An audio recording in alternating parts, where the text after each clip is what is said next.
Forced pooling. This is New York's rules. There are forced pooling laws around the country. Not every state has them.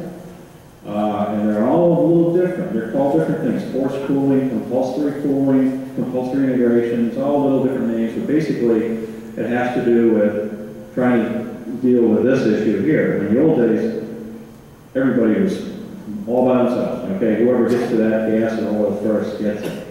And this is what can happen. This is out in Wyoming. I'm sure you've seen this on the internet. I forget what the spacing is on these, something like 10 acres or 5 acres or something like that. It's awful. So to prevent this from happening, they came up with this idea of a spacing unit. So rather than having all these wells all over the place, economically it makes a heck of a lot more sense just to have one well here and let everybody share based on their proportionate ownership of whatever land is in that unit.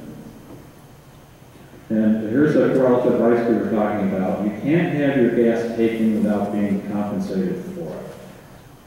The law probably is a better way of saying it than that, but that's essentially what it is. In other words, you can't have somebody just suck the gas out from underneath you and you don't get paid for it.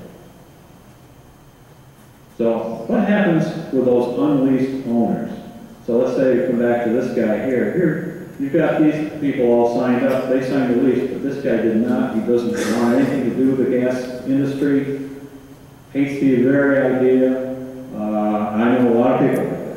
A lot of people. They don't want anything to do with it. And yeah, they're going to be forced in very likely. And you'll see a map here that's really interesting. Do you want to jump in at this point on the options? Sure, but can you bring up the other? I'll do this and I'll put that.